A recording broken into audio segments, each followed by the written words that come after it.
Ladies and gentlemen, welcome back once more. Season 7 is now in full swing, and with that, we come to the second round here at Silverstone tonight.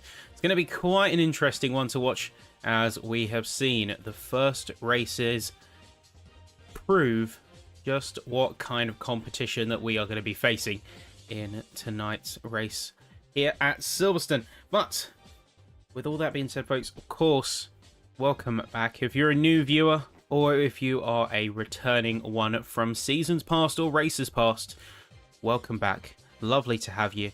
Well, lovely to have you in the chats. We're seeing, say, a couple of faces start to pop their way through. And we've got plenty to look forward to this evening. Plenty indeed. Now, tonight, we've mentioned it already. Let's say, as we got a dynamic flyby here. It is, of course, the one and only Silverstone circuit. It is quite an iconic location in the motorsport calendar. And there's going to be quite a few things that we need to look out for. I mean, one is you're going to have to be keeping your wits about you. Maggots, Beckett's, Stowe, Vale. Just a few areas where you need to be extremely careful of how you place your grip, and the rear axle in particular can jump out if you are not careful with the application of that go pedal. Meanwhile, we will see many other drivers fight out here in qualifying in just a moment. Drivers are now in free practice, just getting themselves prepped and ready to go for the session ahead. And now is going to be Judgment Day for many of these races. Looking at our spotters guide, we have, of course, some big drivers to be keeping an eye out on. In particular, we have Lindblom on there with the GTR Nismo, of course, the driver to beat here in this season, and currently sat with 36 points. We have Hartnell with the Huracan Evo 2, and then Moffat with the 720S with 33 and 30 points respectively. Now, we are about to get into qualifying, and things are about to get very exciting indeed. But before we do that, quick look at our silver and bronze racers, denoted by the grey and the red driver numbers respectively. We have Linatus in the McLaren, Hamby in the Lamborghini, being promoted from bronze of last season, and then Ostrachaz in the BMW M4, making a strong return to the field. And then looking to the bronze drivers, finally, we have Carl Thompson, another Nismo driver. Those cars in particular looking very potent in this season, at least if early days are to be taken. And then you have Alex North, second place in the V8 Vantage, much stronger form than we saw in season prior. And Aldhouse with the 296 GT3. Let's take it to trackside though, as we have got much to be looking forward to, folks. We are here in Silverstone with round 2, and we are going to be jumping on board with none other than Lindblom, because the driver who has continued to impress from season 6 and now into season 7, making a strong initial statement. Worth noting as well, a couple of drivers with penalties. Of course, some of the squabbling from the bronze class has seen some penalties be handed out to Wilson, Vissery and Hughes for some of their on-track infractions, as well as Frederick Germar in the McLaren. So initial debut performance was very strong, but only hampered ever so slightly by that penalty of points. That's brought them down to 20 and put them on par with Jimmy Engdahl down in P7. Let's see what these racers can do. And before anything else, folks, make sure you've given us a little bit of support. If you like what you see, if you want to get involved yourselves, you could join the Facebook group and then subsequently the Discord. But let's stick on board now. Say GT start here for Lindblom, as they are going to be getting their lap underway. And immediately, it's going to be a high amount of push for the Nismo. A little bit of a stray cone out there on track. Hopefully that doesn't disrupt anybody's laps. And you can already watch the high level of commitment. Watch the car almost roll ever so slightly. Have to be a little bit softly sprung because of the curbing. and some of the undulation that this track has. Really pushing it, easily surpassing 260 kilometers an hour before dropping very quickly down. Heavy on the brakes, third gear. Lindblom being the car to beat, and has proven themselves to be quite a quality racer. Now this will be a race to... Following a race to forget, this will be a redemption for some drivers out here. And there will certainly be an early push to get some good times from some of the pros. For instance, Johan Larsson was a driver that was caught up in a little bit of chaos during the inaugural race of the season and is looking to make good on their previous work and try and redeem what was otherwise a really strong race until they got caught up in a little bit of bother.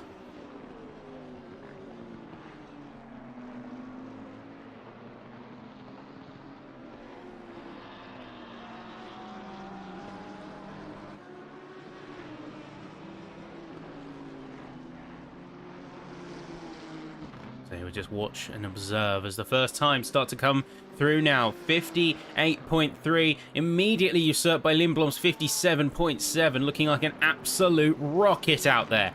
First times now making their way through. Let's see what they can do on the timing boards. McKibben, one of the other pro drivers who was a little bit further down the order last time out and will be wanting to push hard to get some solid points in that podium spots. They were just shy of it last time. 25 points, 4th place. They can make a big gain though, depending on how well this quali goes. 59.1, initial start lap, okay, but it's certainly got a lot of push to go, considering that Lindblom is currently sat on the 57.7 and is set to improve that even further. More cars make their way through now. 42 starters here tonight, folks. 42 starters, and at least in this qualifying session. Will we see all of those drivers come out and place a time? Who knows? Time will only tell. But let's see what these drivers can do as they give it 110% in these initial runs. 27th for Nisbet. 2 minutes, 1 second.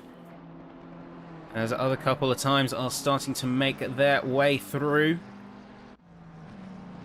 Moffat being one of the drivers who I think took a bit of an early invalidation, didn't have the chance to complete their lap, and is now going to see if they can get themselves into potentially as high as the top 5 on their inaugural run. 720S looking very sharp, very quick, and looks like they once again have got an invalid lap, maybe just pushing a little bit too hard in the pursuit of the hallowed 57.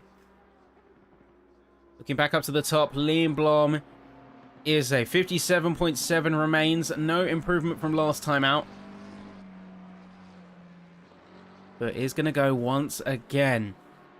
Don't forget as well, folks, there is going to be an element of track evolution that is strongly at play. Drivers are going to be giving a little bit of rubber to that asphalt with every pass, with every corner, with every scrub of the front tyres.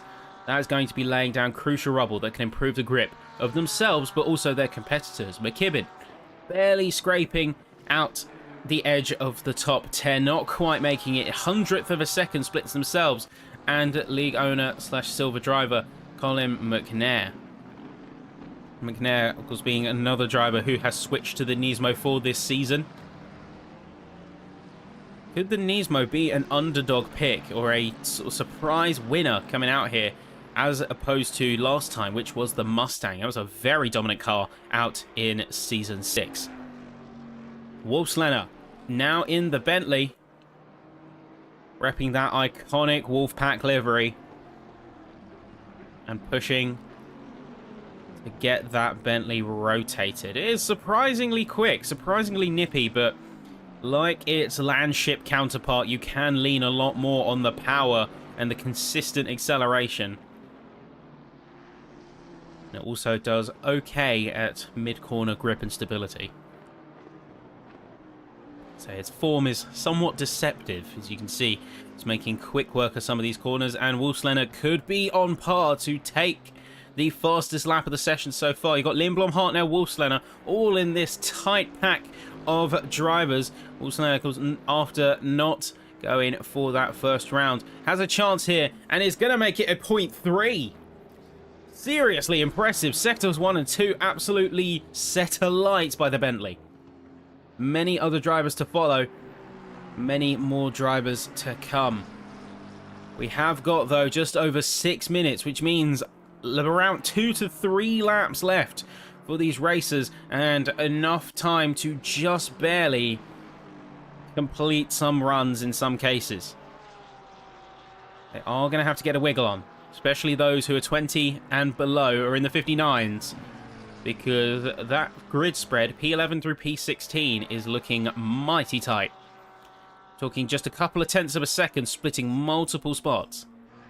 But Damien Reed is not going to get an improvement. 59.1 is the one that remains. Scary Hermé, strong competitor from last time. What kind of times are they going to put on the board? 59.3 is going to be all the way up to a 58.2. They are in the top 10. Very impressive from Hermé there, and has asserted themselves as the lead for silver. A few more cars making their way through. Hartnell looks to be one to watch, as they are now going to be setting themselves up for this lap. Big chance to push for this Lamborghini. I'm not sure if they are going to be able to give it that perfect lap that they so desperately wanted, at least on this run. Moffitt, meanwhile, has just come across the line and is going to make that dream a reality. The top 5, they're going to go into 4th position with a very solid 58.0. Only 3 drivers have made themselves at home in the 57 region, so we might see that drop a little bit further from our top 3, and hopefully we will see a few more cars join that hallowed time bracket. But time is of the essence right now, and the drivers are not going to be patient when it comes to these next attempts. Aldhouse coming across the line. Is there going to be an improvement here? Not quite here. The yellow, very striking Ferrari with the Lego livery, very nice, is only going to be managing a 2-minute, so 59.1 is going to stay. And as more cars make their way through, Sean O'Neill, one of the drivers who has remained resolute with the Mustang into Season 7. Is there going to be an improvement? Quite an improvement indeed. 58.157. That's just going to push them past potential contender Johan Larsson, and is going to be seeing them make quite an impression with the Mustang, proving it's still got it. The leaders may have switched away from it, but the Mustang has still got plenty of racing chops. I know there were some questions last time out regarding the balancing of the Mustang. The balance of performance, of course, a critical mechanic to being able to have these kind of cars in such contention with each other. And sometimes that can be favourable in certain conditions to others. For instance, cars that are more favourable in high power circuits, ones with more straights and sharper corners, will do a lot better in certain situations than other cars which are more favourable towards corners and ability to rotate and retain grip through corners. KMR, of course, pronunciation, happy to be corrected on. P13 currently for Frederick here. Quality run there, and is going to put them back within striking distance of the main group. Got Patrick Larson, another of the two. So they've got very similar liveries. Of course, Patrick running the signature purple with Johan in red. The Wolfpack drivers are certainly ones to watch. You see someone from Wolfpack Racing on that course, you know they mean business. But we have a few more racers now making their way through. Dave Marsh course, the shark teeth Porsche. Absolutely shot to stardom when a trackside photo caught it looming in the competition's rear view. Although, rear view of his previous laps, as a 58.2 is going to stand. 58.6 last time out. Not ideal for the Porsche driver. He's still in the top 10, so he still has a bit of safety around him.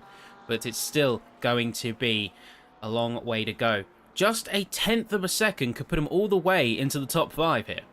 The margins are very much closing. One of the few Mercedes AMGs on this course, James Payton, P17. Aldhouse is going to be in 24th, but is going to be the lead of the bronze class, most importantly. Hermé retains the lead for silver. Can Payton usurp them here? Is there going to be an improvement? Unfortunately not. Coming from the P17 or net P7 in class, that is going to be a tough mountain to climb. Many more cars make their way through. Johan Larsson has just got into the 57s, ladies and gentlemen. 57.992. 8 milliseconds into the halo bracket. And is going to be on that second row at the front with the rest of them. This is the Johan that we have come to expect if Season 6 is anything to go by. It looks like, though, we do have one of the Nismos. That looks like Colin, who is retiring out to the pit lane, following maybe a bit of a dud lap. The crazy thing is, we could see this go even further. We're checking in on some of the deltas right now. Wolfslener could be getting an improvement on this lap. Larson is going to be a few tenths up. There's going to be a couple more greens that are sort of hovering around the middle or hovering around neutral. But that is going to be Larson, unfortunately, yielding into the pit lane. Is not going to be committing fully to that lap. Peeling off track. Could Wolfslener, though, make this one even faster? Could a 57.3 drop to 0.2? Or even beyond? He had a couple of tenths up on the first sector. A little bit of a wider arc. We come down. They are going to hit neutral as we come into Vale. Of course, you can get a bit of power if you get the approach right into Wellington, but you need to be very careful when it comes to throttle application. There is certainly going to be a lot of pressure riding on here.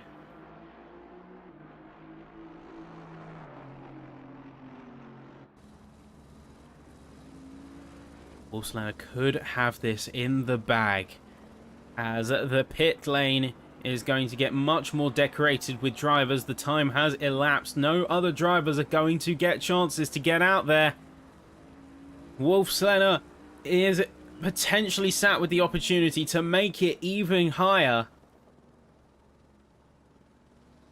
And there's only a few drivers that remain on track. As the final corners come through here for Wolfslener, they're hovering around neutral. Going to be slightly behind the Delta. Is it going to be enough here? It's a 0.507. No improvement for Wolfslener, unfortunately. McKibben here is going to be next through and is going to be a 58.0, but is going to match Moffat's time. Millisecond for millisecond, folks. That is game, and that is set. Let's take a look, though, at your racers and at your winners here in Quali. So taking pole position with an immense display and nearly topping it in the final seconds is going to be Wolfslener, followed by Lindblom and Hartnell is your top three. Truly a clash of the titans here in the gold class. Meanwhile, you have Oskari Hermé, Matthias Holmberg and Patrick Larson taking your top three here for silver. Just as heated and contentious of a fight, as Hermé has proven themselves to be quite a racing force. And then with Holmberg and Larson both on their tail, it is going to be a hard-fought race. And then we jump a little bit further down. We can see Andy Aldhouse in the yellow Lego Ferrari taking the top spot for bronze. alongside Robert Homer and Alex North. So the top three are going to be, for each class, quite close, quite feisty. And we are going to take a short break, folks, to get the drivers ready and get the drivers rigged up for this race. It's going to be an amazing race out there tonight. A 60-minute gauntlet of Silverstone. But we will talk about that and much more in just a second. For now, though, don't go anywhere. Of course, like the stream if you've been enjoying what we have so far. And we will see you very, very shortly. Don't go anywhere.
Alright folks, we are back, and of course we are going to be returning trackside with Silverstone in just a moment. But some key things that we need to know, of course, before we jump into it, is that we have a 60-minute race around the British course.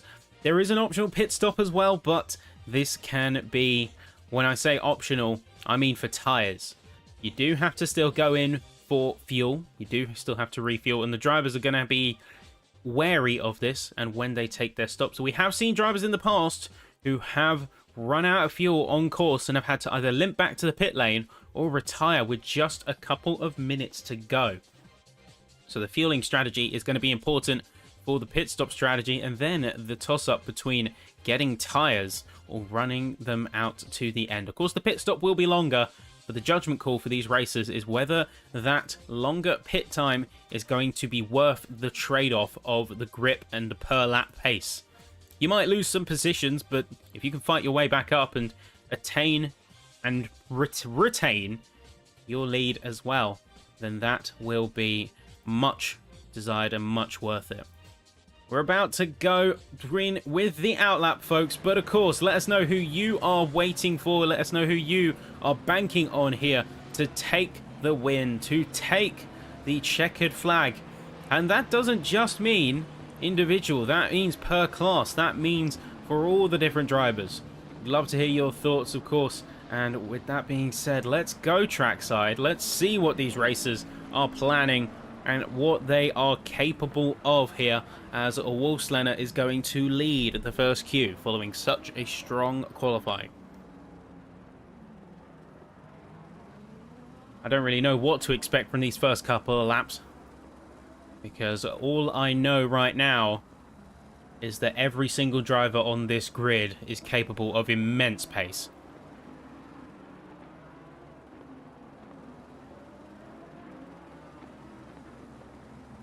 We are going to be eagerly awaiting the start.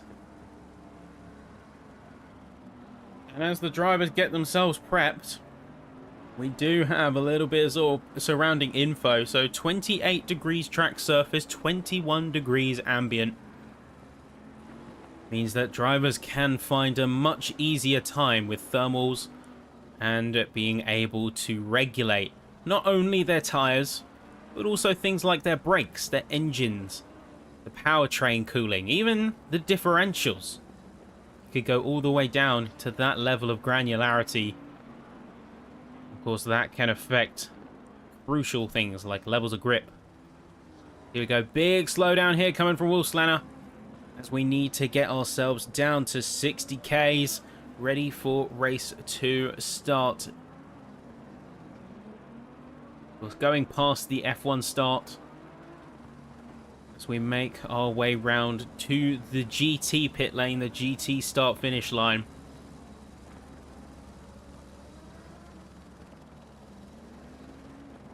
With this circuit was being modified and heavily adapted to support a variety of layouts and get that all coveted FIA Grade 1 status to be able to host all manner of motorsport competition. Everything from your super lights, your MX-5s, up to thoroughbred pure racing machines. It can all happen here.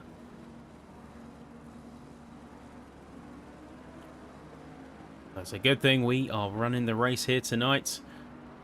You can view it from the comfort of your home for the price of absolutely £0. But of course, if you do want to support us, you know where to go. It's completely voluntary and optional. Racers are now coming through the final set of corners. You can see the swarm of racing cars as we come through to the final couple of corners now. This is really where the slowdown is going to take place and where everyone is going to bunch up tight for formation to fully start.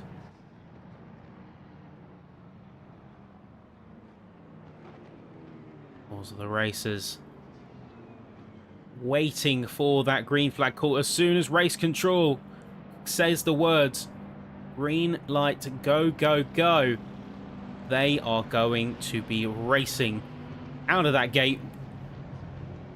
They're all going to get it on the radio at the same time. Let's hear it though. This is round 2, season 7 of SimSeniors. The track is hot here in Britain, here for Silverstone.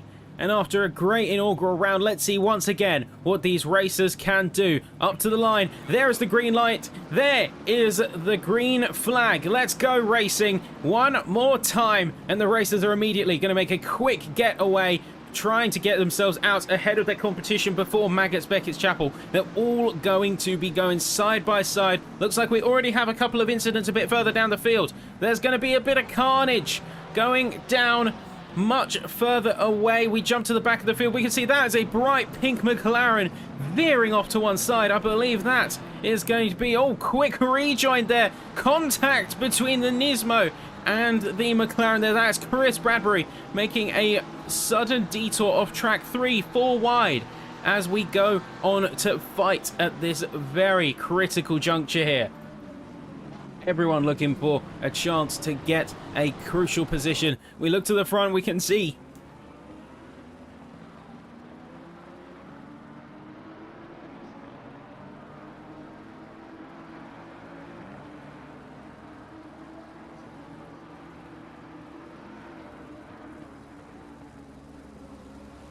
apologies folks, had a quick technical issue there. We see Hartnell having a little bit of a snap of his own. We see Larson heading down in to the apex there, trying to fend off Wolfslander, who has dropped off in a big way here.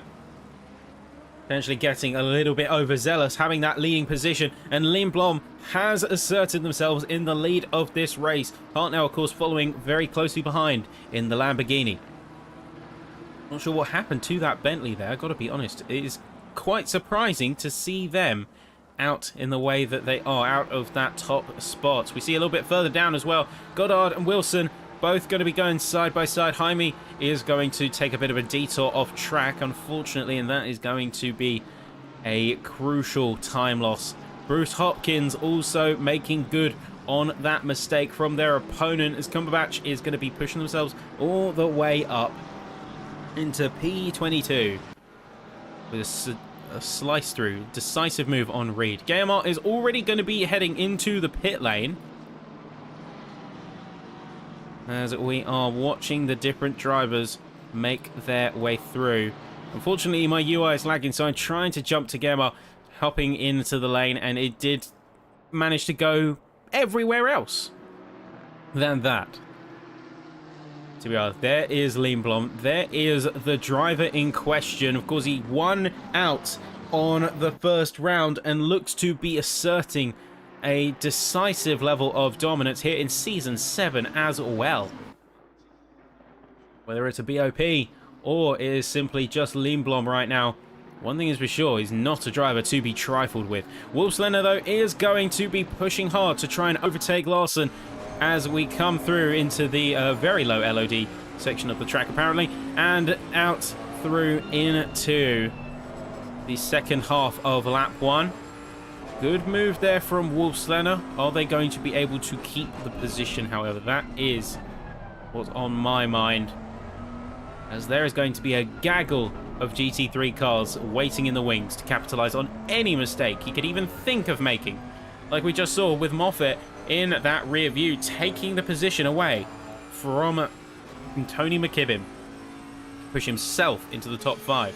Though not to be outdone, as he is going to remain side by side with the Vimto McLaren. The race is very much on for these folks. Colin McNair getting a decisive move on Patrick Larson, and looks like he's dropping time significantly already. Down into P13, Engdahl waiting in the wings. Peyton not much further behind either. So these mid-rung, a couple of the body lines on McNair's car almost made me think that he had damage for a split second there. Luckily, not the case. And if he had the pace with the damage, I'd just be more impressed. Do see a little bit of front splitter scuffs. Particularly the Ferrari seem to be very susceptible to it. Getting a bit of a scuffed up front splitter. To McKibben. Not too happy with Moffat taking away their position. Is going to remain heavy on the push to try and take back that spot.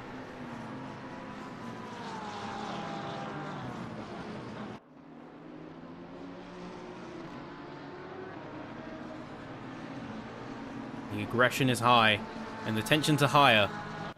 2 laps in, and already drivers are looking to do 2 things.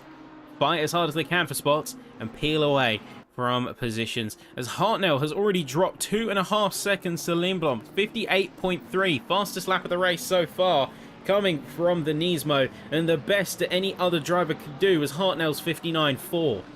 Over a second gained throughout the course of this lap alone. That is an immense time gap. And you can just see the camera perspective highlighting the distance that he's been able to bring already. You see Sean O'Neill looking for a chance against Ascari. Wants to rejoin the main group of gold class drivers up ahead.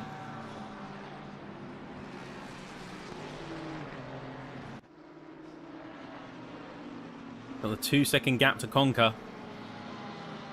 And Ascari is not going to let it go so easily. Still within a half a second. Peyton and Engdahl trading a couple of spots as Peyton has seemingly struggled a little bit to get the grip down.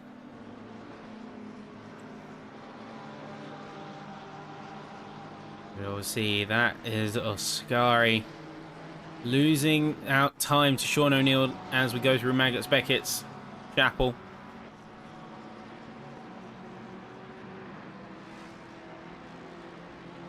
Not even 10 minutes in and we're already seeing so many chops and changes for position. McNair is hot on the heels of that Ferrari. Try and make that mission statement that they are not going to be taken down so easily. Ostrachar's in the green and gold Beamer, though, is going to currently lead the Silvers. Almost breaking out a second away from fellow competitor Matthias Holmberg. We saw briefly just up ahead as well that Tony is still pushing to try and make moves on Moffat, but Moffat is remaining firm like an iron wall. They are not going to yield. They are not going to budge. This is Moffat looking at McKibben, looking at everything he's trying to do and saying, no, you move. So this might be coming up to the 4th attempt on position for McKibben and Moffat. And any mistakes that might be made is going to leave Dave Marsh a very happy driver. He's almost like a vulture. He's waiting in the wings, allowing the drivers ahead of him to fight, and then he can pick up the spoils. We see a couple of drivers already heading into the pit lane. That's going to be Holberg and Hermé, going for an extremely early pit stop. We're not even 10 minutes into the race. Could there be a damage issue for these two here? We already have 3 other cars who have gone into the pit lane, but those were on suspected damages. So Gamar, Bradbury and Hellstrom, 40 through 42. They have made their way in. Very surprised to see drivers in such high spots go in as well. We cut through to see one of our silver drivers, Hamby. Of course, has a very strong presence in the bronze class last season. Quite a dominating stance. And now, having been promoted, has much more to sink their teeth into from a fighting perspective. Going to pass current leader of the bronzes, Aldhouse. And now must be the charge forwards to try and close the gap. There are many cars that currently stand between himself and the lead of silver, that is Ostrichars, up in P8. And in fact, they have managed to get Sean O'Neill, not only with a sizable gap away, but as a buffer between themselves and Colin up in P2. Meanwhile, Nick Cullen, one of the gold runners, is going to be staging a challenge on Engdahl, trying to go side by side, coming out through into Wellington.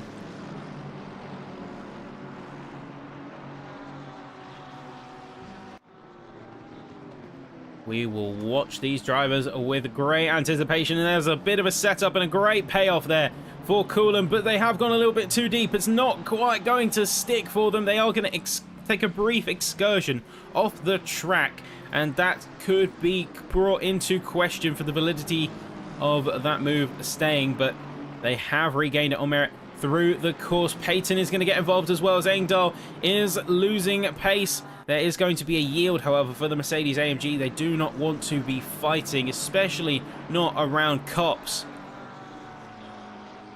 That kind of high-speed right-hander, you need all the lateral grip that you can get, and fighting for position, losing yourself that optimal line could have dire consequences. Back on top, Peter Wolfslener, chasing Hartnell down with a brutal efficiency. Make our way Vale Club now. And eyes are on that Bentley. Hartnell is 4 seconds away from Lindblom right now. And Larson is 3 seconds from Wolfslener. Unfortunately, we are seeing drivers massively peel away. Fortunately for them, but not so for their competitors. We can see just a glimpse of the side of Lindblom's Nismo there as they exit now out in through Aintree and on to Wellington.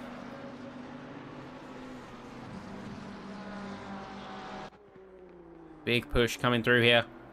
Is there going to be a move there from the Bentley? No, they are going to overcommit. Didn't quite have it, but are going to be taking a narrow line in through Luffield. Shows that they do have the pace on tap and could stage the moves, but just unfortunate mistimed that one. Put themselves in a little bit of a sticky situation. We are coming up to the quarter mark here, folks, and looks like we have a driver off track. That is Holmberg. They have made an off-track excursion. They are not going to be anywhere near other drivers in this field. They're heading into Village. Maybe they just didn't slow down coming out of Hamilton. John Gabbett, another driver. He sat P29. I believe is net 6th for bronze here.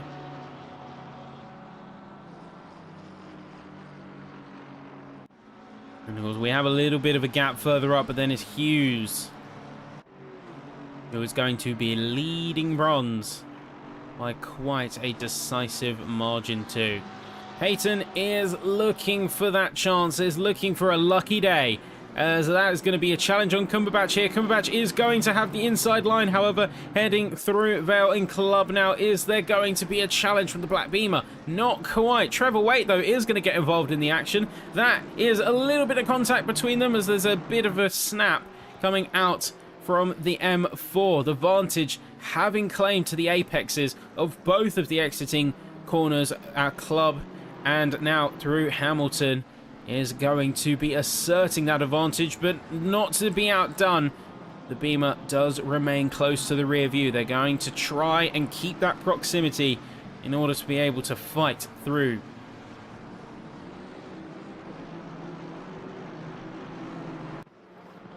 Colin is going to be doing much the same. Very defensive from Sean O'Neill, and all big contact between them. The big squeeze from that Mustang, and neither ended out very well. Colin is going to get the position, but I think stewards are going to be scrutinizing that one just a little bit.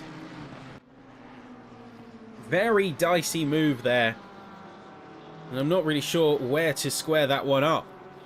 On the one hand, you do have Colin, who made it very clear he's going to be going on the inside, but then simultaneously there's a squeeze coming through, and Adam Rios has gone off the track big time. Let's take a bit of a replay and see exactly what happened there. So they were challenging on Sean O'Neill following the aftermath of the contact. There was a little bit of skittishness. We'll see if that affected either driver. There's a bit of a bump on the diffuser there for O'Neill. There is going to be big touch there. Fortunately, too much speed for the Nismo, and Rios is all the way down now into P17. Sean does manage a decent recovery, but they still did drop to Larson by the time they had a rejoin and got back up to pace. Drama happening in that mid-pack.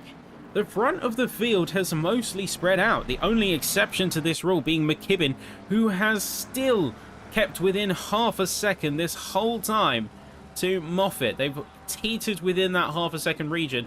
They've been anywhere from 0.2 to 0.6. And McKibben is looking like an absolute rocket in their pursuit of the McLaren. So not to be outdone here, Wolfslenner does manage to close that gap again to Hartnell. Now, are they going to go for the same kind of move that they did last time? That is the question. They've closed within 0.3 of a second to the Huracan in blue and yellow. Let's see if they do go for the same kind of move, if history is set to repeat, or if there's going to be an issue. But there is an issue for a driver. That is Colin. Let's take a replay and see exactly what happened there, because that is not looking good at all. Not looking good whatsoever. We have a couple of incidents that are coming out big time, and oh, just, yeah, overcooked it big time in his own space, in his own bubble. Not much to report there, unfortunately, and just, yeah, drops the rear as well, trying to get back on. Rough times there. Things have gone, unfortunately, from bad to worse for some. Thompson now in P24 following a issue of their own. Yellow flags are going to be coming out for a few. And in all of this chaos, we unfortunately didn't catch it, but Hartnell has dropped the position to Wolfslenner. The Bentley now taking that P2, regaining their spots that they so closely lost. And now is just a case of keeping our heads cool, not yielding to pressure, making sure that they don't overdo it, be that in attack or in defense. Very easy to overextend yourself through some of these moves. Go a bit too much on the curb, unsettle the rears. Cannot allow that kind of thing. And oh, that was a very optimistic move coming there from Peyton. Bit too far back, in my opinion. That was going to end in disaster, and lo and behold, it did. They weren't significantly alongside, I don't think, when the corner started, and so that has spelt disaster. Peyton dropping all the way down now to P23. Sad day for the Mercedes. Certainly one to forget. They Gabbard themselves taking a bit of a positional hit of their own, as they are now down into P28. Hopkins closing in just as quick. But they have got Chris Wilson also waiting in the wings, breathing down the neck. Looking for chances to get around this other McLaren. The absolutely gnarly sounds coming out of these cars is unrivaled. Can't quite be the exhilaration of the GT3 racers roaring around a course like Silverstone. 20 minutes in, folks. Your global recap. Lindblom, 6 seconds clear of the rest of the field, so 5.5, or teetering on. He is going to be in the lead, followed by Wolfslener, who not long ago took the position away from Hartnell and is starting to break away a bit of a gap. 1.5 seconds between the Lamborghini and the Bentley, and they form your confident top 3. Meanwhile, Silva, Ostrachaz leads, and with a strong gap themselves to Patrick Larson, over 8 seconds away. Both of these two Silver drivers have managed to get a clean break from the rest of the field. As you look to someone like Trevor Waite, they are not having as easy of a time themselves. 3rd place for Silver, but by no means are they out of the woods just yet, because Cumberbatch is breathing down their proverbial neck, waiting for a chance to strike at any moment. They get a bit too excited trying to take on Engdahl. Meanwhile, you have Mark Hughes, and oh, that is a car round. That is Chris Mansell. They are backwards on this course. Was there contact? Let's review from the helicopter. So you can see that is going to be one of the McLarens making their way through there, decisively having more speed as we come out through Village. Looping Aintree now, and oh, big concertina effect behind them, but actually not suffering any contact, just taking a bit too much speed and going into the side of the McLaren there. So a couple of drivers taking casualties, but not having much contact with the other. There's 2 mostly isolated incidents. This, we look to the bronze order. We have Hughes, who has broken away.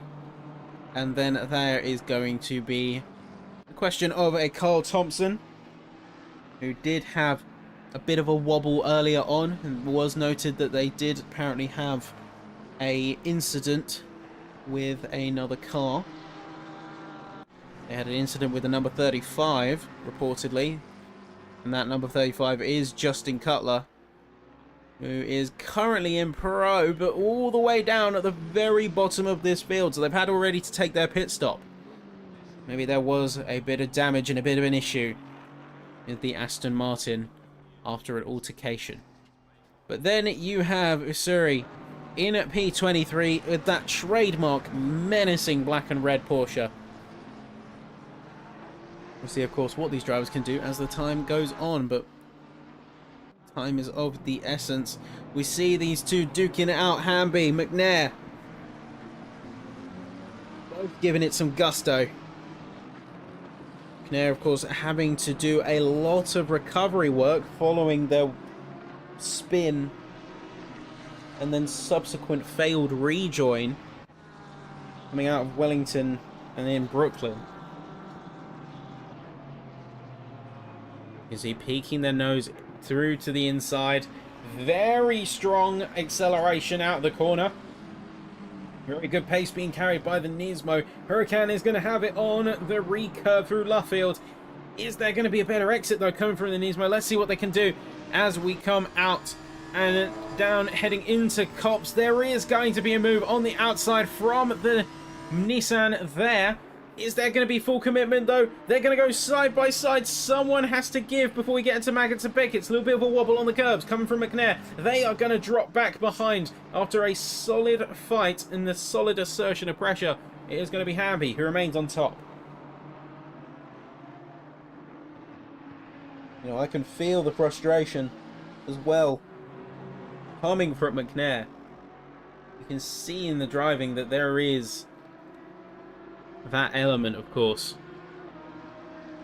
They did have that spin and they want to regain from it.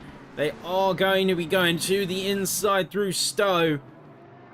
Is there going to be a win of this altercation? They continue to trade. Vale, Club, apex to apex. Hamby is going to yield now this time, as there's going to be a much stronger exit from the Nissan. That could be, ladies and gentlemen, that is the move potentially closed. And McNair much further for it.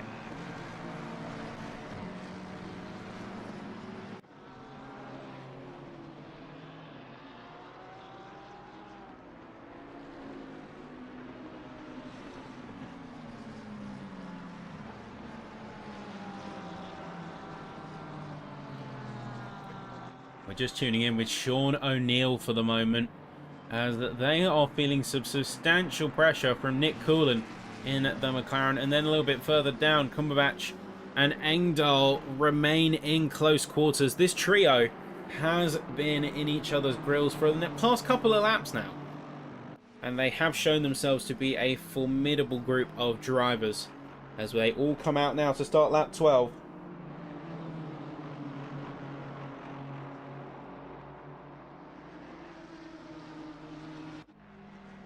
We're going to be testing each other, pushing to the limit and observing what they can do. Cook is going to head into the pits now, as many other drivers have started to consider the possibility. Remember, we are 12 laps in, folks, bordering on 13 if the leader's anything to go by. About halfway through the 12th run. And the pit strategy starts to get questioned around this point. A lot of drivers do go for a solid split perfectly down the middle. It is the optimal amount of time on either side, and you can minimize the amount of tires. And oh, that is Jaime Goddard, and oh, that's a very dangerous.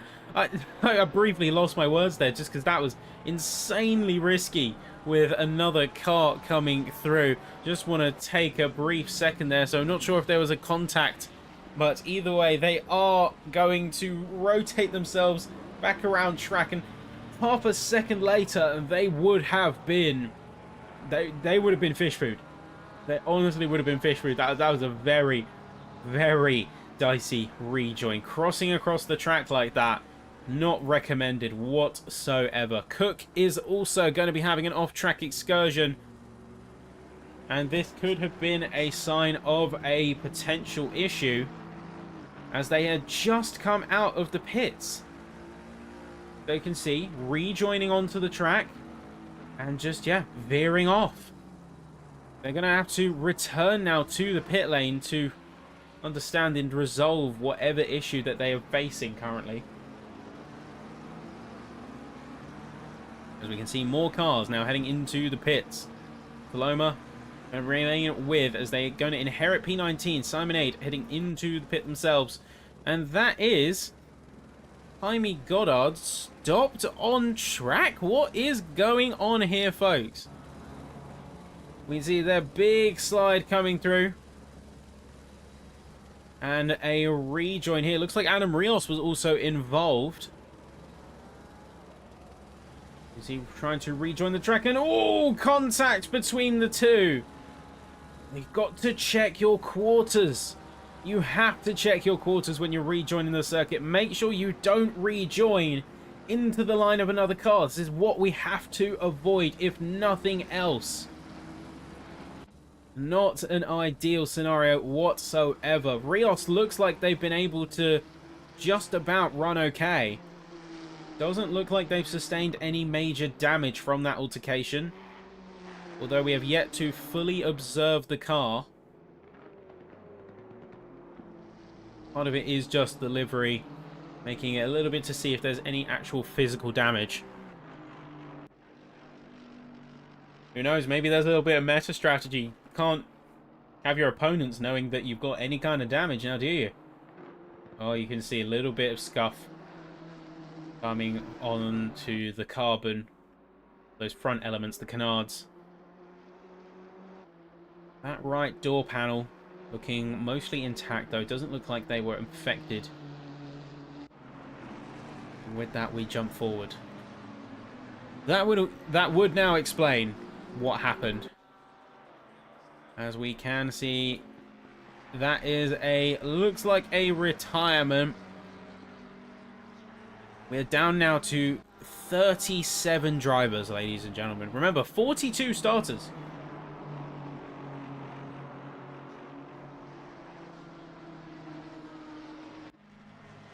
"42 starters, 37 drivers currently, and we are now about to strike the halfway mark." Gary Barham heading into the pit lane. And it's going to be dropping at least down into the 30s.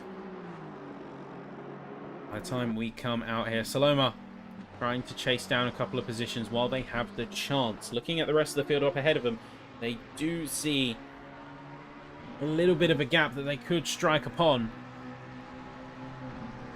Of course, will be a set of drivers to watch. And then Trevor Wade.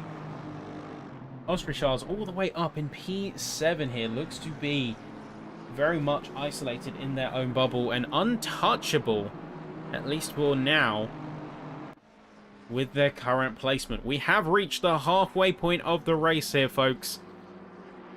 And now the question on people's minds is when they are going to be jumping into the lane. We have about 75% of this field who have yet to stop in.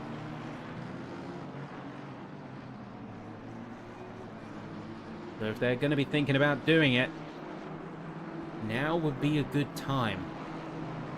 Unless they have gone for a heavier fuel load and are looking to extend that initial stint to the very, very end. Trevor Wade not going to be waiting around for anyone, including drivers of a different class. So there's going to be a gold runner of Engdahl who's going to drop to that yellow Aston. And with them now out of the way, they can start to catch up to the likes of Cumberbatch and Patrick Larson to gain some in-class positions. Some much-needed positions as well, because those points are a lucrative draw. McNair and Hamby both heading into the pit lane themselves, as we have officially crossed over into the final 30 minutes. There are a couple of other drivers as well who are worth mentioning. Say Johan Larsson, for instance, currently sat in P4. And is a driver that I've mentioned a few times, but to be absolutely clear, this was the main competitor to the likes of Lindblom in Season 6.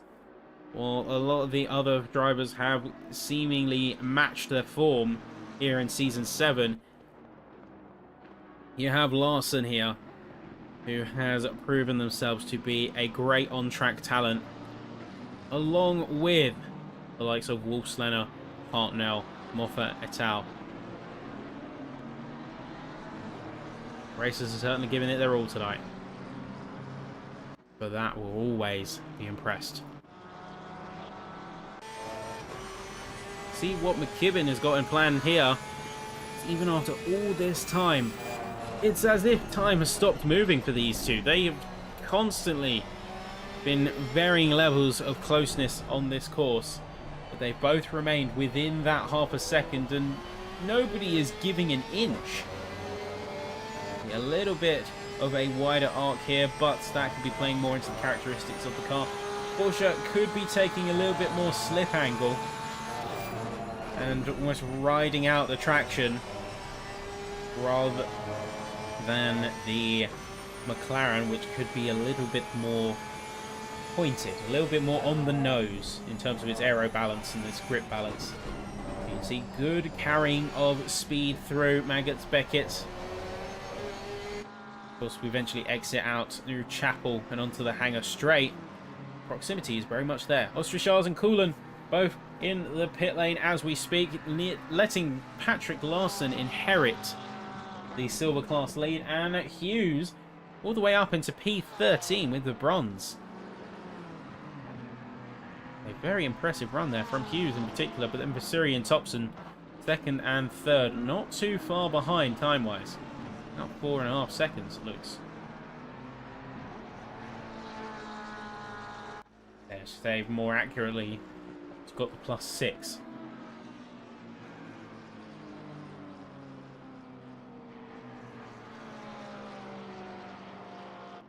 And we do see a yellow. And that is going to be a couple of yellows coming out for some cars. You can see 3 of them now in the pit lane. We've got the number 5 of Mansell. We'll have to, of course, revisit if there's anything to be going on with that car in particular. But checking in with the lead, we have Lindblom, 7.5 seconds clear of Wolfslanner. And then Hartznell is going to be 2 seconds from that. The leaders have started to thoroughly disperse themselves around this course.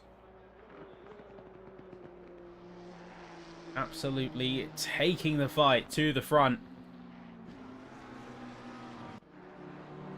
I, for one, cannot wait.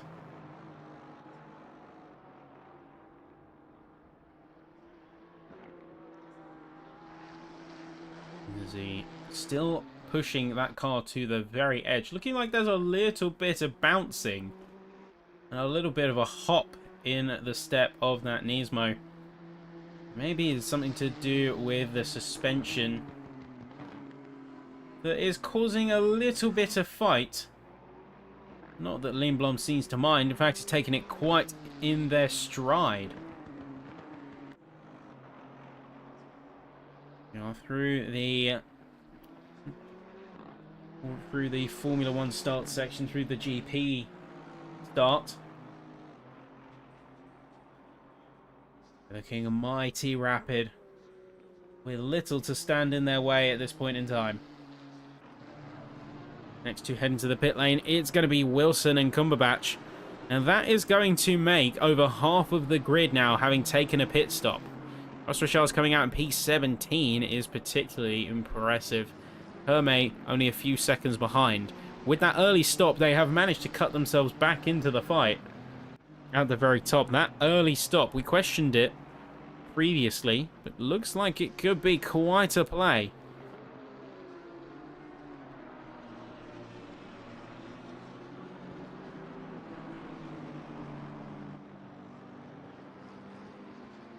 Quite a play coming from some of these racers.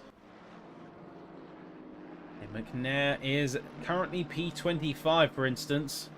Has been one of the drivers to watch, but has to be said that they have had their struggles, and that double spin did cost them dearly. They could have been in the top 20 had it not been for that, because that would have easily lost them around 15 to 20 seconds by the time they got back on pace coming out of the Wellington Straight.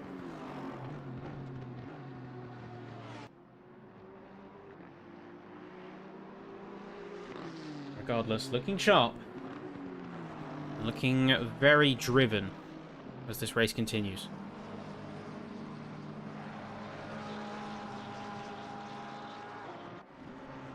We'll be very soon descending on the final 20 minutes. And McKibben is going to try and close the gap. We saw them peek a little bit to the left there. Maybe it's just trying to get out of some of the dirty air. Now they are going to be pushing. Maybe they are also biding their time. Biding their time, waiting for their opponent to make a mistake. And just rely on that subtle build of pressure. Carry them through. Vissery heads into the pits.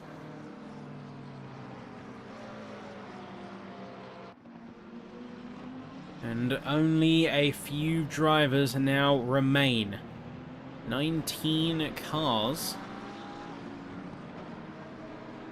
Oh, looks like there is a little bit of a hiccup with some of the standings here. Is that Saloma having an issue? Oh, looks like that they are quantum phasing to the pit lane and back. I'm not sure what's happening there, but Orgles have to let that play out, let it take its course. I believe we could be looking at a disconnection there, folks. And it looks like we could be back down. Yep, that is going to be a disconnection. We are down to 36 cars. And technically 34, as Mansell and Rios are both in the pit lane and have been for several minutes. Doesn't look like they are going to be coming back out. Well, Barham down 30.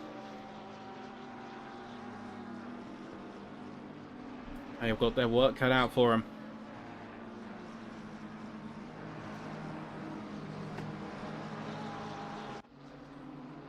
In terms of the on-track fights, folks, things have started to settle down quite significantly. We haven't got much in the way of the racers fighting, per se. We have McKibben, who has remained steadfast, and despite the close proximity, has not made a resolute move for P5. We have Engdahl, who could potentially be closing in, and then Cutler and Hamby. Most of the other cars separated themselves by at least a couple, if not several seconds. We do have Hamby, though, who was staging an attack on the one and only Chris Wilson. He was one of their compatriot drivers in the prior season, so I'm sure no hard feelings and none being taken, as Wilson is going to yield a little bit to the outside to allow the Lamborghini to pass through with little trouble. I think he knows that this isn't his fight. Hamby does have a crucial chance to close in on some of the higher spots. McNair is going to be a few seconds up the road at the very least. And this needs to be played strategically if Hamby is going to get into P21 or start to close to the top 20.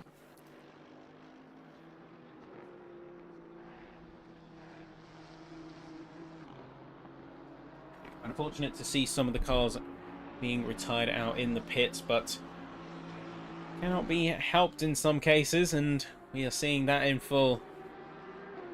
As 2 cars are going to make it 34 races here tonight. We have Larson, Moffat and Marsh, meanwhile, jumping into the lane. McKibben is going to get that P5 and P4. Maybe not in the circumstances that they envisioned, but nonetheless, it is going to happen for them. So one of our top 3, some of our top drivers, are going to be yielding in. That beggars the question of when our leaders are going to be pitting in as well. Because have Lindblom, Wolfslander, Hartnell, and now McKibben in that sort of initial pack. And then Sean O'Neill, 15 seconds, so on the fringe. Say 7.5 seconds is right on that edge of what we call striking distance. You're still within visible distance, but 15 seconds you are out of sight at that point. Looks like Moffat has made a speedy exit out of the pit lane and is already trying to assert themselves for some on-track positions. That is Mark Hughes. That is going to be a pretty rapid-looking McLaren. There you go, inside line there. Hughes not going to take it through as we come out of the apex. Because we are talking bronze v gold, so maybe there was an element of yield there, not wanting that fight. Similar to other drivers we've seen on this track, they yield to other classes, knowing that they are operating on a different mission. And maybe they are on right now. Moffat's case, he wants to make the most of this clean opportunity, this clean air. And looking at the rest of the field who has yet to pit in themselves up ahead, it could be a great chance to make up time.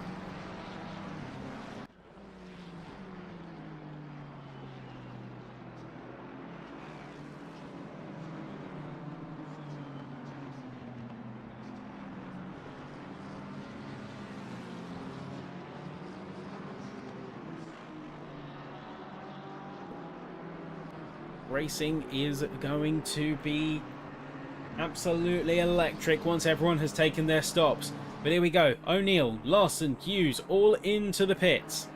Last waves of racers are now making their way in.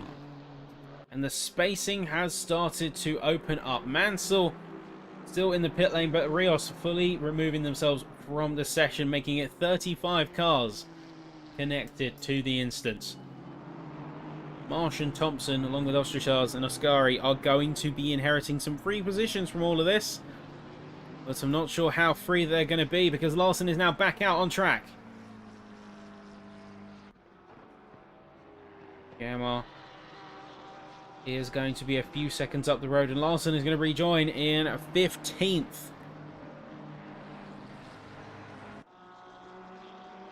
Neil doing much of the same.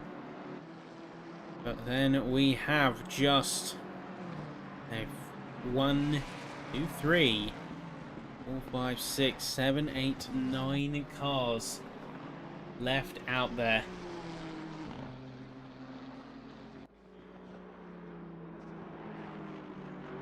Looks like that graphic is incorrect, so once again we are going to opt not to use that.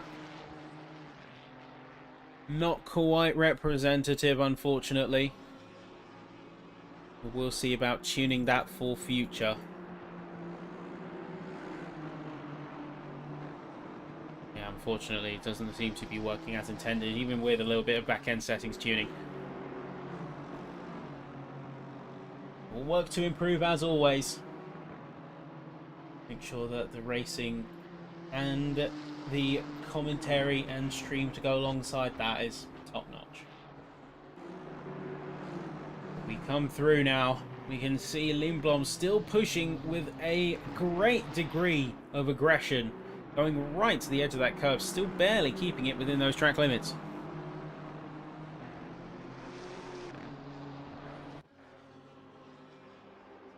As long as one of those tyres is still within the track limit, he's still legal, and that is going to be something that Nismo is absolutely banking on. 8 seconds from Wolfslow. And quite a push to make that gap even larger. Have the potential. We saw they were able to peel out an entire second on their opponent in the first couple of laps. They asserted that dominance very early on, and then they sort of yielded off. Plays a little bit safer. Can't help but wonder what they could really do if left unchained. Untempered. Even if it's a bit higher risk.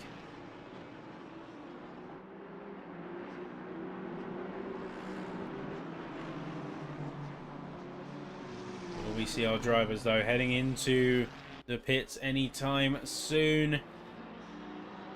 Looks like the top rung are going to be going all the way to the very end, as long as they can go on the end as possible. They're going to go for a final lap splash and dash, as we see some drivers did that last time as well. The splash and dash in the dying section. That could be all to play for. The only drivers that yield and say yet remain to stop, according to internal data, it's going to be Aldhouse, Thompson, Damien Reed, Jimmy Engdahl, Trevor Waite, although they have now just come into the pits and are going to be quickly changing that fate. McKibben, Hartnell, Wolfslow, and Lindblom. With that final splash and dash going to be very important. Thompson now heading into the pit lane themselves, looking to leverage those final 10 minutes at maximum condition, and then Aldhouse doing the same.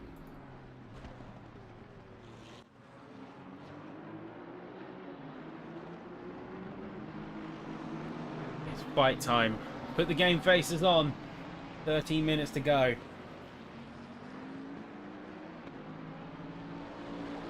Many of the drivers have firmly spaced themselves out around the course.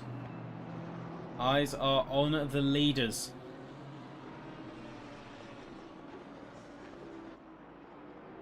Lindblom, though, running narrow. That is going to be our race leader into the pits. Who is going to be following them in? But that's going to be one of the Ferraris. That is Mark Hughes.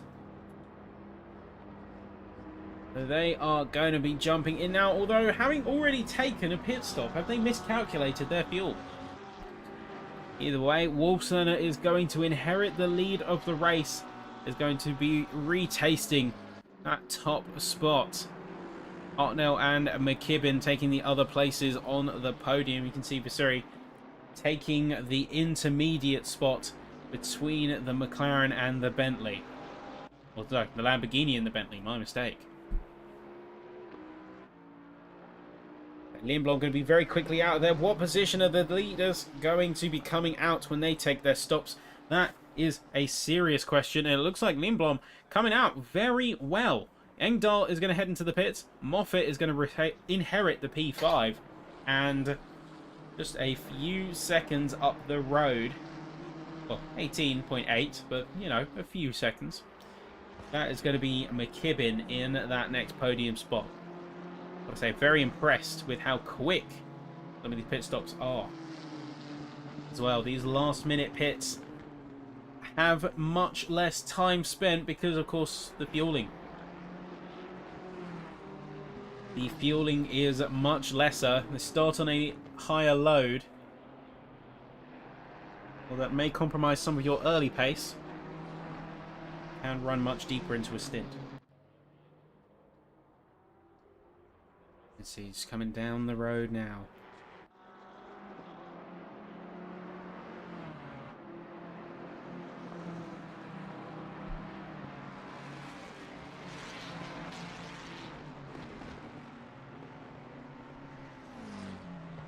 Scary trying to close the gap onto Sean O'Neill.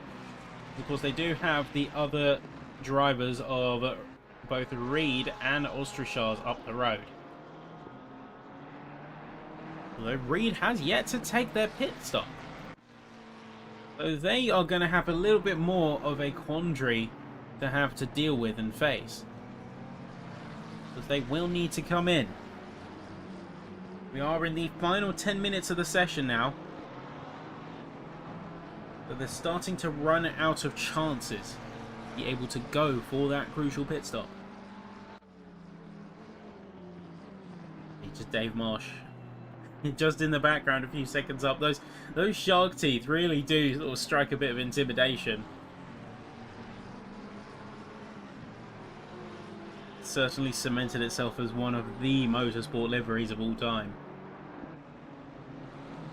Ascari continuing to push on O'Neill. Within a second they're sort of hovering, but then you have a much sharper fight further down the road, as this is going to be a three-way tie, potentially. Three-way tie-up for Aid, Wilson and Aldhouse. Aid has a chance to get away though. Wilson and Aldhouse going to duke it out. Big contact, bumping into the sausage curb, as Wilson is going to have absolutely none of it. Alongside or not, you throw your car in there, expect a squeeze from the Aston. So he's going to go extremely narrow here. Try and brake. So you can see that is our leader, Wolfslener, sort of in the middle of this fight that's currently sat a lap down. I'm starting to question if they are getting caught up in a little bit of on-track traffic shenanigans. But there is going to be a yield from Wilson, and Aldhouse could seize an opportunity here. They have closed a good amount of that gap, but something has happened. That is a yellow. That is Johan Larsson. They have dropped off the course in a big way. Let's get a replay of exactly what happened. So coming up to Hamilton Straight and then through Abbey Farm. You can see jumping on the curbs a little bit. Little of grass on those left side tyres, and that is game over. Big slam into the wall for the McLaren. Real rough stuff You see the aero is already taken a major hit. The car not looking settled at all. Larson, that final 10 minutes proving to turn his race from a dream to a nightmare. Though he does still have a chance to make this work with some strong defensive driving. Because there's only 10 minutes. He could still retain that P8. Although it doesn't look like it thus far. Looking very slow as Ostrachars make him look like he's standing still. A big excursion off track, big track limits there. As Sean O'Neill is going to do much of the same. Scurry also going to be pushing around and going to go for an overtake on through Beckett's and Chapel. You don't see that every day, folks. Even with a sort of slower competitor, you don't overtake through there. That was a brave move from the Ferrari. That certainly paid off. They got around the traffic in quite a flamboyant manner, I would say. Yeah, this is the Bentley of Wolfslener coming in to the pit lane. Looks like Hartnell is not going to commit to the same choice. They are going to be staying out one more time. Only 6 minutes remain. Only 2 more viable opportunities. Otherwise, you run the risk way too late not completing the pit stop before the time has ended. Can be very high in terms of consequences. But Wolfslener pitting in. Are they going to be able to come out ahead of Lindblom? That is the question. Then the answer is a decisive no. Lindblom already coming out of the pit exit as Wolfslener barely makes it out. Just about 5 to 6 seconds. Oh no, much closer than we thought. Actually, it's 3 seconds there. Oh, not quite out of contention. And in fact, the later stop proving favourable for Wolfslener.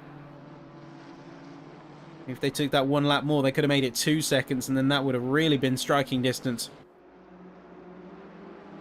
But still, they are coming out behind Lindblom as they are going to make their way past a little bit of traffic. And that just leaves the question mark around 2 remaining drivers as Damien Reed has now jumped in.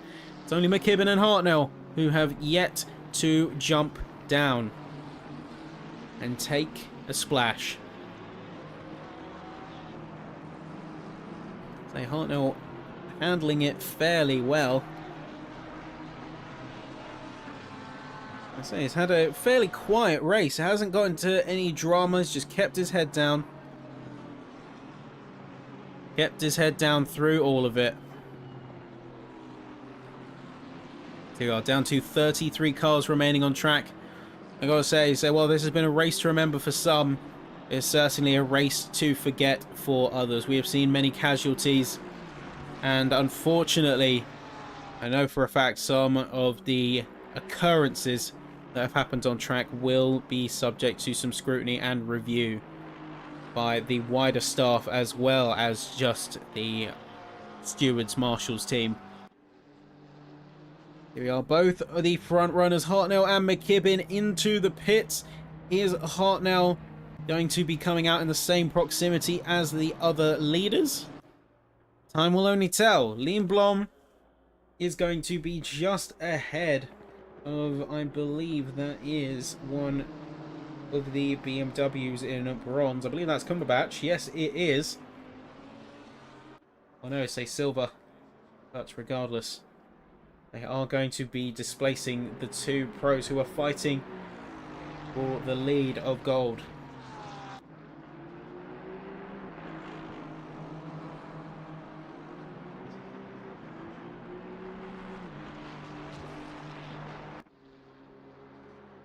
So you did have damage after the rejoin went off into the wall. We didn't catch that on camera. That is my mistake, my friend. I do apologise for not catching that accurately. They're not a fun time whatsoever. I can understand a lot more why you retired out now. Truly unfortunate. Yeah, my mistake, mate. My mistake, honest. There are 33 drivers now down. on that circuit. But final couple of minutes ahead of the finish line. This has been a tumultuous one. It's certainly been a tough race and a tough pill to swallow for a lot of these races. There has been some drama out on the course, and I don't doubt that there are going to be some words exchanged. Hopefully in a civil manner, of course. We want to encourage that sportsmanship. But there are no doubt going to be words exchanged between drivers after this in the paddock. Because nothing good comes out of some of the racecraft, some of the moves that we saw out there. I'll say Cumberbatch. Looks like they briefly took an off-track excursion as the yellow flags intermittently came out for the BMW. Wolfsenner has been granted a release from being stuck behind. And now with 2 seconds of gap, the leader is on the final lap. You heard it yourselves. You heard the call from race control. So now final pushes and final runs coming through. We do see there is unfortunately going to be a bit of a moment. Let's check out on the helicam what happens. This is between Kulan and Guillemot here. There has been an infraction reported. Let's see. So this is there, Guillemot maybe coming up. Oh no, that was a Kulan coming up on Guillemot. Big contact between them. There you go. Once again, race control reporting the final push is on. For the leader's Wolfslander, though, has got within 2 seconds. We could see a last-minute surge from the Bentley here. Lindblom is lapping a little bit slower. 59.4 last lap for Wolfslander compared to a 2-minute point 2 for Lindblom. There could be a chance here. It's not impossible to imagine that Wolfslander could bring this in, although they are running out of time, running out of it fast. There's no magic button to help them out. They've closed the gap. Yeah, I'd be a little bit nervous if I was Lindblom because you're not exactly out in free air. You haven't got that mercy. Looks like he's going to be able to hold it though. 1.3 seconds is a bit too much of a gap to gain in these final couple of corners. Luffield, Woodcote, and then heading up to the line, Lindblom takes another on the trot. That is a decisive win alongside Wolfslander and then Hartnell just coming up to the line. That is quite a solid showing from all of the golds. You can see a celebration coming out there from Lindblom with Wolfslander pulling up alongside. A sign of respect. They pull up and sit together along with Hartnell also parking up on the side of the track. Meanwhile, you have a few more cars making their way through. It's a closely knit fight between, say, Austrachars, O'Neill and Hermé. But in the end, Austrachars is going to take the checkered flag for silver with Hermé in second place. And then a little bit further up the road, see flashing the lights in celebration. That is going to be Larson taking silver P3. Oh, impressive stuff, impressive runnings. And then we have, in their own space, completely own realm, several seconds ahead of the next bronze driver. Although there are some trades happening. Could be on for a little bit of drama. But no, say Thompson is coming through now to take wins. Take names. A little bit of a wobble earlier isn't going to stop him. That is win for the bronze.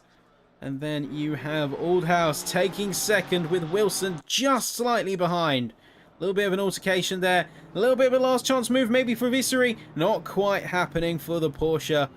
Still a very impressive running. And you can see dipping off to the the side of the track. Take a little bit of take it all in before you jump back to the pit lane. But what a race, folks. What a brilliant showing for all of these drivers. And this is where we are going to see the final few cars make their way. Although not seeing anyone else out on track. As the game maybe had a little bit of an issue. Because we should be calling race end by now. Not quite sure what to make of this. Because we would have had the final screen come through. It might be having a little bit of confusion because we're still counting the timings of a certain Chris Mansell. But of course they have pitted out and have been in the pits for a good chunk of the race by this point. Lap 15 they pitted in, and the leaders finished on lap 30. So we are going to call it there. And that is where we wrap things for tonight, folks. Of course, as we now finally get the timing boards and we can see who we lost along the way. Mansell is disqualified out in the end and being dropped all the way to 42. Wow. But there you go. You have Holmberg, Hellstrom, Bradbury, Cook, Goddard, Rios, and then Saloma along with Homer not making it to the end of the line, unfortunately. Rough to see, as we certainly do feel for all the drivers who didn't make it to the end of the race. But in the end, it was still a solid race from all. Everyone gave it their best, and we will, of course, see the aftermath when we come to look at the standings next time. Look at all the penalties, potentially, that come through, and we'll have to wait and see from there. But in terms of tonight, this is where we sign things off. So you do not want to miss future rounds, ladies and gentlemen, because we are only just getting started with the season and getting it underway. Next time, we are heading to France. We are heading to Paul Ricard, and this is going to be certainly in the interesting races, because you don't see Paul Ricard really on a lot of race calendars anymore. Of course, following its retirement from Formula 1, it doesn't really get all that much of a spotlight. And we will be happy to give it a spotlight here because it is a versatile track for sure. Of course, thank you to everyone who has been watching in the past and today. And if you are one of the drivers, give yourself a pat on the back. We will be rejoining you in due time. You don't want to miss it, folks, because it's going to be in 2 weeks' time. 1st of October, that is where we will have Paul Ricard and we will have some brilliant racing on our doorstep. For now, though, take care to you all. I've been Ben Sapswood, aka Sappytron. Good night.